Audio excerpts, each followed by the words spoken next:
রাধে রাধে বন্ধুরা, সবাই কেমন আছো? আশা করি সবাই খুব ভালো আছো। গোপুসোনার আশীর্বাদে আমরা অনেক ভালো আছি। আর আজকে হচ্ছে খুব সুন্দর একটা দিন, সেটা হচ্ছে আজকের চন্দন যাত্রার 21তম দিন। মানে আজকে চন্দন যাত্রা শেষ। দেখতে দেখতে কিন্তু 21টা দিন ঠিকই কেটে গেল। আর আজকে আমি সারাদিন কি গুবলাইয়ের জন্য রান্না করছি, গুবলাইকে কেমন শৃঙ্গার দিচ্ছি, সেগুলো সব শেয়ার করব। আজকে 21 দিন যেহেতু চন্দন যাত্রা শেষ আজকে, তো আগের বছরেও আমি 21 রকমের রান্না করে গপুকে খাইয়েছিলাম, আর এবারও আমি গপুকে 21 রকমের রান্না করে খাওয়াবো। তাই এখন রান্না কন্টিনিউ চলছে, তোমরা দেখতে পাচ্ছ। এটা হচ্ছে পনির রেজালা করা হচ্ছে, আর একে একে তোমাদের সবটাই দেখাবো। হয়তো সব রান্না দেখাতে পারবো না, অ্যাকচুয়ালি আমি রান্না করছি 10 রকম, আর বাকি যা আছে ফল, মিষ্টি, চকলেট, ডাব, এগুলো তো কেনা। আর এখন এই রেজালার গ্রেভিটা তৈরি করে নেব, আর গপুকে আজকে কিন্তু একটু অন্য রকমের সাজাবো, সেটা তোমার সাথে অবশ্যই শেয়ার করব। তোমরা দেখতে থাকো। আমি জীবনে প্রথম গপুকে এরকম সাজাবো, লাস্টের দিকে তোমাদেরকে দেখাবো আমি গুপলাইকে কীরকম সিঙ্গারটা দিচ্ছি। আমি কখনো এরকম সিঙ্গার গপুকে করিনি, আর আমি নিজেও কোনোদিন কারোর সাথে এরকম সিঙ্গার করিনি কারোর গোপালের। আর এখন রেজালার যে গ্রেভিটা সেটা তৈরি হচ্ছে, আর এই দিকে পোলাওর জন্য ভাতটাকে রেডি করা হচ্ছে। গোবিন্দভোগ চালের মধ্যে ঘি, মশলা, যাবতীয় যা যা দেওয়া হয়। এটা অ্যাকচুয়ালি বাসন্তী পোলাও হবে গপুর জন্য। আগের বারে আমি মনে হয় বাদশাহী পোলাও করেছিলাম, এবারে বাসন্তী পোলাও করছি। আর এবারে তো যেহেতু রান্না করা হচ্ছে, এবার একটু বেলা হয়ে গেছে রান্না করতে করতে। অ্যাকচুয়ালি বাজারটা দিনের দিন কেনা হয়েছে, মানে বাজার ঢুকেছে এই বাড়িতে 10টায়, আর আমি রান্না বসিয়েছি 11টা, কাটাকুটি সব কিছু করে। এই জন্য একটু লেট হয়ে গেছে। আর গ্রেভি থেকে এখন দেখো তেলটাও ছেড়ে দিয়েছে, তার মানে গ্রেভি কিন্তু রেডি হয়ে এসছে। আমি এখানে ইন্ডাকশানে রান্না করছি, আর ওইদিকে পোলাওয়ের চাল রেডি হচ্ছে। গ্যাসে রান্না করিনি, কারণ গ্যাসে আর উঠিনি, যেহেতু গ্যাসে করতে আর ইচ্ছে করলো না। গ্যাস আছে বাট করলাম না। আচ্ছা, ইন্ডাকশানেই করি। গ্যাসে শুধু পায়েসটা করেছিলাম, বাকিটা ইন্ডাকশানেই করে নিয়েছি, যেহেতু ইন্ডাকশানে গুবলাই রেগুলার রান্না হয়। আর এই ইন্ডাকশানটা কিন্তু আমার গুবলাই শোনার জন্যই কেনা হয়েছিল, তাই ইন্ডাকশানে একটু রান্না না করলে হয়। ইন্ডাকশানে আমি যাবতীয় রান্না করছি, আর পায়েসটা আমি গ্যাসে করে নেবো, লাস্টটা তোমাদের সাথে শেয়ার করব।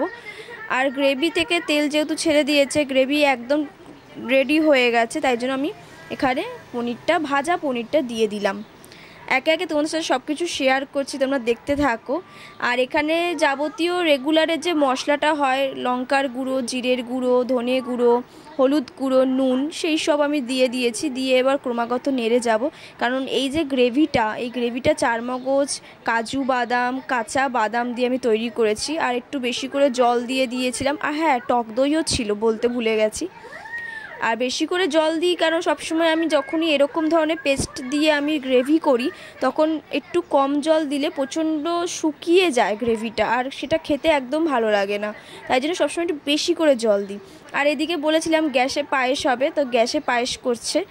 আর আমি এদিকে পোলাওটা এবার বসিয়ে দিয়েছি। বাদাম, কাজু বাদাম, তারপরে হচ্ছে গরম মশলা, যে গোটা গরম মশলাগুলো দিয়ে দিয়েছি, তেজপাতা, এলাচ, লবঙ্গ, দারচিনি দিয়ে ক্রমাগত নাড়বো। আমি একটু বাদাম দিতে পছন্দ করি খাবারে, বিশেষ করে পোলাও এইরকম জাতীয় জিনিসে খেতে ভালো লাগে। কিশমিশটা আমি এখানে দিইনি, ওটা লাস্টে দেবো একদম। আর এই যে মাখিয়ে রাখা যে গোবিন্দভোগ চালটা তোমরা একটু আগেই দেখলে, ওটাকে এখন দিয়ে দিচ্ছি। দিয়ে একটু ভালো করে নাড়তে হবে যতক্ষণ না এই তেলটা একটু ভালো করে শুকিয়ে যাচ্ছে, কারণ ঘি আমি ঘি মাখিয়ে রেখেছি। আর পোলাওতে তো তেল হয় না, পোলাওতে অ্যাকচুয়ালি ঘি হয়, আমি ভুল বললাম। আর ঘিতেই আমি ফোড়ন দিয়েছি, তার জন্য ভালো করে এটাকে নেড়ে নিতে হবে যতক্ষণ না তোমার ঘিটা বেশি, ওটা একটুখানি বেশিক্ষণ নাড়তে হয়। আর তারপরে একটু বেশি করে মেপে আমি 2 কাপ মতো জল দিয়েছি। তো দেখছি যে তুলে এখনও অনেকটা জল রয়ে গেছে, তার জন্য জলটা একটু শুকিয়ে যাক, ততক্ষণে আমি এইদিকে একটু কাঁচা দুধের মধ্যে 10-20টা মতো জাফরান দিয়ে দিয়েছি। আর দেখো কিছুটা জল গেছে, বাট এখনও একটু ভেজা ভেজা ভাব আছে, তার জন্য আমি আরেকটু চেপে রাখবো কেশর দেওয়া দুধটা দিয়ে। আর পোলাও যেহেতু হয়ে গেছে, আমি রান্নাগুলো তো সব দেখাচ্ছি না, আমি তো রান্নার ব্লগ যেহেতু করি না। আর এইদিকে চাটনিও রেডি হয়ে গেল, আমের চাটনি হচ্ছিল। আর এই যে আমি গুবলাইকে নিয়ে এবার বসে পড়েছি, কারণ ওর সিঙ্গারটা করতে না বেশ টাইম লাগবে, প্রায় 2 ঘন্টা টাইম লেগেছিলো। যেহেতু আমি প্রথমবার এই সিঙ্গারটা করছি, আমি দেখাবো অ্যাকচুয়ালি কী সিঙ্গারটা করা হচ্ছে। আমি প্রথমবার করছি বলেই হয়তো আমার 2-2.5 ঘন্টা টাইম লেগে গেছিলো। এটা যদি আমার প্র্যাকটিস থাকতো তাহলে তো আরও তাড়াতাড়ি হতো।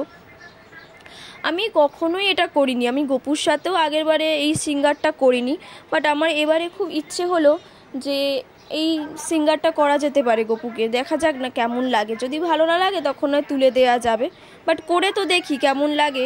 তোমরা বিশ্বাস করবে না, তোমরা নিজেরাই ভিডিও শেষে দেখবে, এত অপরূপ লাগছিল না আমার গপুকে। আমি ভাবিনি যে এতটাও ভালো লাগবে, আমি ভেবেছি ভালো লাগতে পারে, বাট এতটা যে ভালো লাগবে আমি সত্যি ভাবিনি। তোমরা দেখবে, তোমরা নিজেরাই অবাক হয়ে যাবে যে এটা আমার গপু, ভাবা যায়।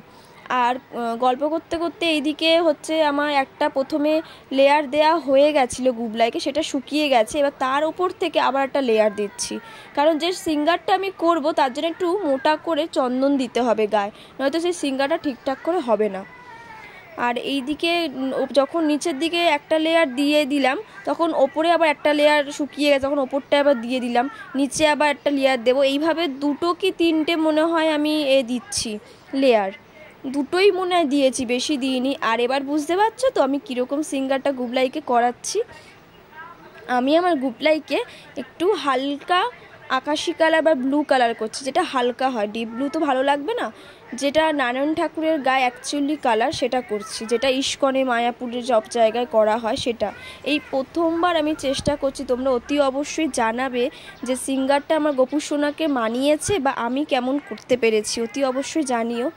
আর এদিকে মুখটা আস্তে আস্তে করে নিয়েছি, ভিডিওতে সবটা দেখালাম না কারণ খুব সূক্ষ্মভাবে করতে হচ্ছে, কারণ বিশেষ করে চোখটার জন্য। কারণ এই চোখে যদি একবার নীল কালারটা হালকাও ঢুকে যায় না, তখন কিন্তু আবার আমাকে নতুন করে অঙ্গরাজ করাতে হবে গুবলাইকে। আর এবারে গুবলাই পুরোপুরি লুকটা দেখো, লাস্টে আমি একটু সাদা কুমকুমের টিপ দিয়ে দিচ্ছি। দেখো তো গুবলাইকে কেমন লাগছে, তোমরা একটু বলো তোমরা কি চোখ সরাতে পারছো? আমি কিন্তু একটুও চোখ সরাতে পারিনি গুবলাইয়ের সামনে দিয়ে, ওকে বারবার আমি শুধু দেখছি। আর আমাকে একটুখানি ভিডিও ফুটেজে নেওয়া হয়েছে, আমি বেশি আসি না কারণ নাইটি পরে থাকি, সাজুগুজু করি না। আর এই যে আমাদের ছোট্ট পুচকি গপু, তো দেখেছো তো কত সুন্দর লাগছে এদের দুজনকে, বিশেষ করে আমার গপু সোনাকে। আমি ভালো করে ভিডিও করে তোমাদেরকে দেখাচ্ছি যে বোঝা যাচ্ছে এটা আমার গুবলাইয়ের গায়ের কালারটা নিচে চন্দন দিয়ে করেছি। দেখে মনে হচ্ছে একদম ডিটো নীল কালারের সিঙ্গার দেওয়া হয়েছে ওকে, কিন্তু একদমই না, গোপী চন্দন দিয়েছি 2টো লেয়ার, তার ওপরে আমি ব্লু আর হোয়াইট দিয়ে একসাথে যে স্কাই কালার হালকা সেটা দিয়ে করেছি। স্কাই কালার তো আমার কাছে ছিল না, তাই জন্য এইভাবেই করেছি, একটুখানি ব্লু একটুখানি বেশি করে হোয়াইট নিয়ে।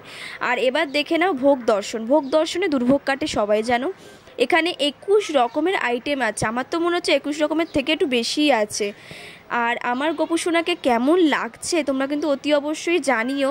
আর সবাই দর্শন করো, আজকে খুব ভালো পবিত্র একটা দিন।